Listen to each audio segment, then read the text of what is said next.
할렐루야, 사랑하는 친구들, 오늘도 여전히 청매 시간이 다가왔습니다. 자, 9월 24일 목요일. 자, 오늘 본문 어디입니까? 창세기 49장 29절에서 50장 14절까지의 말씀이네요. 자, 우리 한 목소리로 다 같이 읽어보도록 하겠습니다. 시작. 그리고 나서 이스라엘이 아들들에게 당부했습니다. 나는 곧 죽을 것이다. 내가 죽으면 조상들이 계신 햇사람 에브론의 밭에 있는 동굴에 나를 묻어다오. 그 동굴은 가나안 땅인 마므레의 동쪽 막벨라 밭에 있다. 아브라함 할아버지께서 무덤으로 쓰시려고 그 밭을 햇사람 에브론에게서 산 것이다. 아브라함과 할머니 사라가 그곳에 계시고 아버지 이삭과 내 어머니 리브가도 그곳에 계신다. 내 아내 레아도 내가 그곳에 묻었다. 그 밭과 그 동굴은 햇사람들에게서 산 것이다. 야곱은 아들들에게 이 말을 하고 나서 자리에 누웠습니다. 야곱은 다리를 침대 위에 올려 바로 누운 뒤 마지막 숨을 거두고 조상들에게로 돌아갔습니다. 야곱이 죽자 요셉은 아버지를 껴안고 울며 입을 맞추었습니다.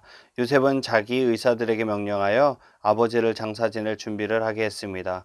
그러자 요셉의 의사들은 야곱의 시체를 묻을 준비를 했습니다. 의사들이 그 일을 준비하는 데에는 모두 40일이 걸렸습니다. 그때는 시체를 묻을 준비를 하는데 보통 그만큼 걸렸습니다. 이집트 사람들은 야곱을 위해 70일 동안 슬퍼했습니다. 슬퍼하는 기간이 끝나자 요셉이 파라오의 신하들에게 말했습니다. 여러분 괜찮으시다면 파라오에게 이 말씀을 드려주십시오. 내 아버지가 돌아가실 무렵 나는 아버지에게 한 가지 약속을 했습니다. 나는 아버지를 가나안 땅의 어느 동굴에 장사 지내드리기로 약속했습니다. 그 동굴은 아버지께서 스스로 준비해 두신 동굴입니다. 그러니 내가 가서 아버지를 장사 지내고 올 수 있게 해주십시오. 파라오가 대답했습니다. 그대의 약속을 지키시오. 가서 아버지를 장사 지내 드리시오. 그리하여 요셉은 자기 아버지를 장사 지내러 갔습니다.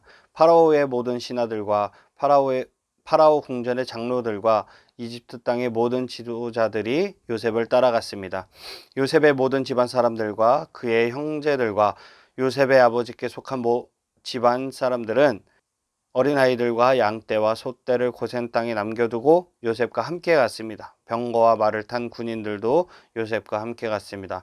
매우 엄청난 행렬이었습니다. 그들은 요단강 동쪽 아닷의 타작마당에 이르렀습니다. 그곳에서 그들은 이스라엘이라고도 부르는 야곱을 위해 큰 소리로 슬프게 울었습니다. 요셉은 아버지를 위해 7일 동안 슬피 울었습니다.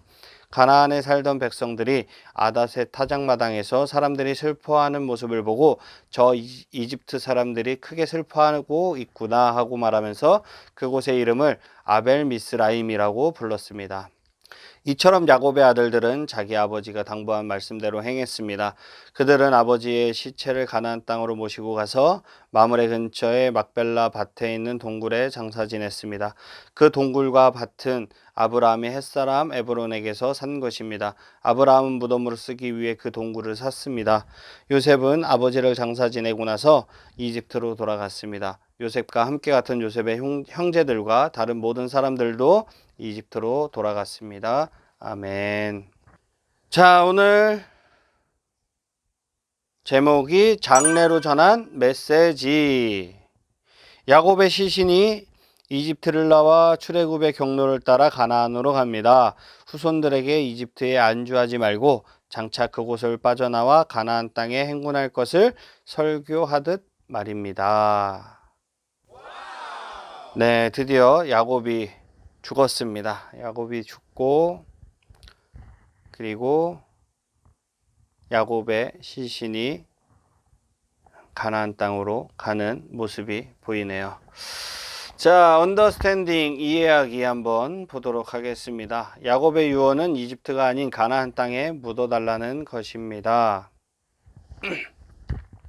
야곱의 할아버지 아브라함은 가나안 땅을 주겠다는 하나님의 약속과 달리 유목 생활을 했지만 자기 후손들에게 그 약속이 이루어질 것을 믿으며 가족 무덤만큼은 가나안 땅 안에 소유하고 싶어 했습니다. 그렇게 아브라함이 구입한 곳이 막벨라 동굴입니다. 야곱의 유언에는 가나안 땅에 먼저 묻혀 기다리고 있을 테니 나라를 이룰 만큼 번성하면 이집트에서 나와 가나안으로 오거라라는 메시지가 담겨 있습니다. 그러니까 야곱은 자식들에 대한 축복, 견책, 저주의 말을 마친 후에 임박한 자기의 죽음에 관해서도 언급을 했죠. 그는 마지막 교훈을 통해서 자기 시신을 가나안 땅으로 운반해서 장사 지내달라고 부탁을 했습니다. 야곱은 아들들에게 이 조상의 묘지, 그 묘지는 아브라함, 이삭, 사라, 리브가, 레아의 뼈가 묻혀 있는 곳임을 상기시켜 줬어요. 그렇게 야곱이 죽자 요셉은 이집트 왕에게 가나안에 아버지를 묻고 돌아오도록 허락을 받게 됩니다. 병거와 기병의 호의를 받으며 마치 출애굽의 경로를 예견하듯 빠른 길을 놔두고 요단강 동편으로 가서 강을 건너 헤브론 땅의 막벨라 굴로 갑니다. 약속의 땅을 향하는 야곱의 시신은 결코 이집트의 안전과 번영에 안주하지 말고 항상 시선을 어디로? 약속의 땅 가나안에 고정시켜 살라는 최후의 말없는 설교입니다 라고 이야기를 하네요. 요셉의 태도를 통해서 우리는 아버지에 관한 그의 각별한 애정을 볼 수 있죠. 다른 아들들도 역시 그러한 태도를 보였으리라고 생각이 돼요. 헤브론으로의 먼 장례 행렬 도중 시신이 썩는 것을 방지하기 위해 요셉은 자기 수종을 드는 의원을 불러서 야곱의 시신을 방부 처리하도록 했어요. 그게 뭐죠? 바로 이집트의 상징인 미이라를 만드는 거예요. 그래서 야곱의 시신은 미이라로 만들어져서 장사 지낼 때까지 잘 보존되었어요. 애굽의 장례 행렬은 화려한 장관을 이루면서 고센을 떠나 헤브론으로 가는 긴 여정을 시작했습니다.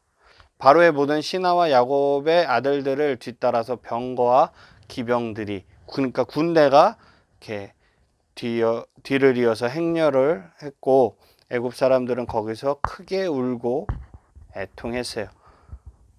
왜 애굽 사람들이 애통했을까? 그만큼 요셉의 영향력을 보여주고 있는 거죠. 그 땅 거민들이 이 애곡하는 광경을 보고 크게 놀랐습니다. 이전에는 이런 광경을 본 적이 전혀 없었기 때문이죠.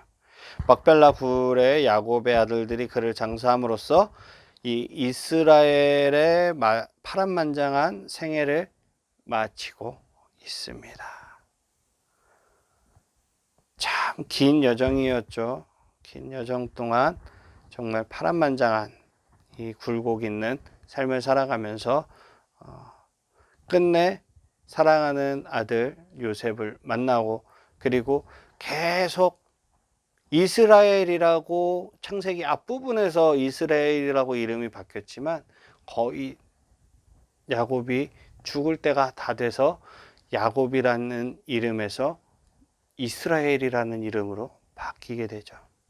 그만큼 사람이 변하는 게 쉽지는 않아요. 하지만 하나님께서 하시면 된다라는 걸 기억하시기 바랍니다.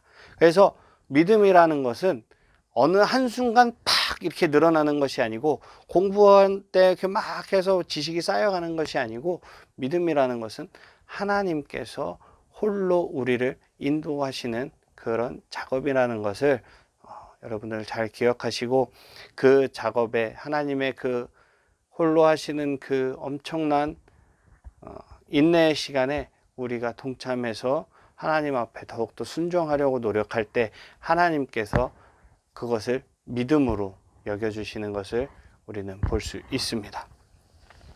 자, 오늘 스쿨 큐티, 학교 큐티 모임입니다.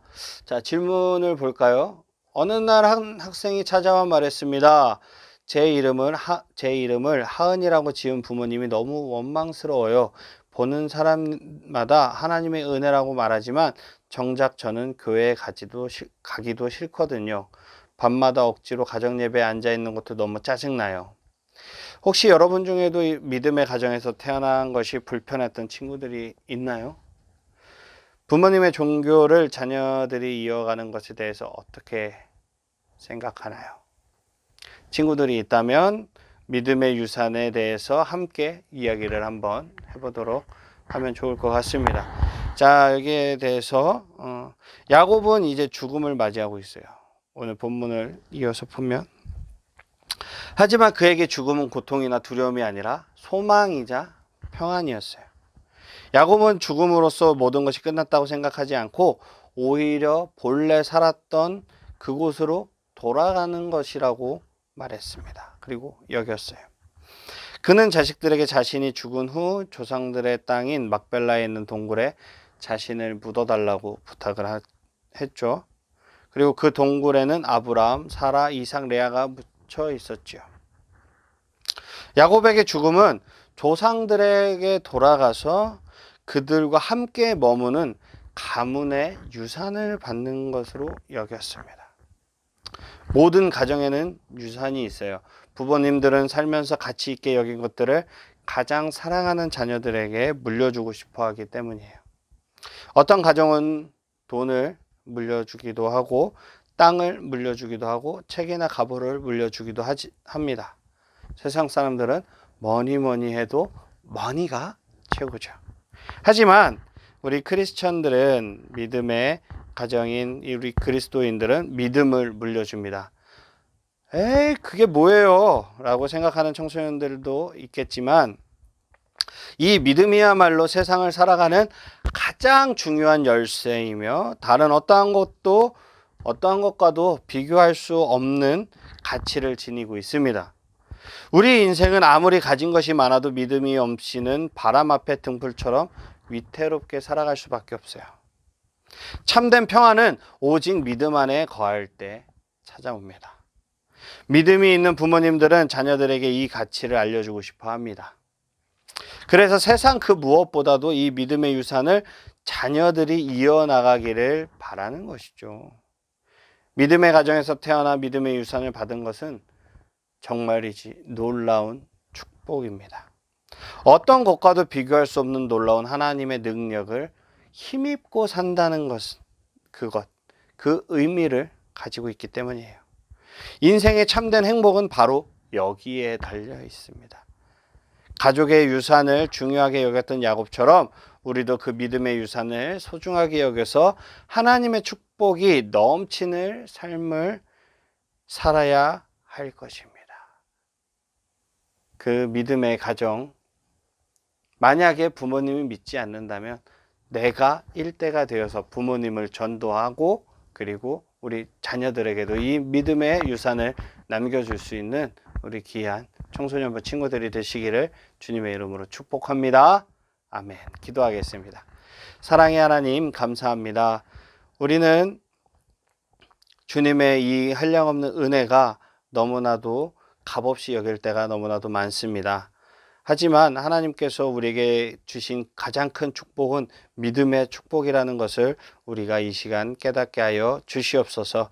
우리가 날마다 아무렇지도 않게 교회에 나오고 습관처럼 교회에 나와서 예배하는 것이 아니라 진짜 진정을 다해서 우리의 마음을 다해서 하나님을 찬양하고 하나님을 예배할 수 있는 마음을 주님께서 허락하여 주시옵소서. 주님, 이 믿음의 유산을 잘 물려받아서 우리의 친구들에게도 그리고 우리의 자녀들에게도 물려줄 수 있는 귀한 믿음의 유산을 마음속에 간직하고 이것을 끝까지 지키며 믿음을 지키며 나아갈 수 있도록 주님 우리의 마음 붙잡아 주시옵소서. 감사합니다. 예수님의 이름으로 기도드렸습니다. 아멘. 할렐루야. 우리 사랑하는 친구들, 이제 아마 내일이죠. 내일 이제 요셉이 죽는 장면을 마지막으로 창세기가 끝날 것 같아요.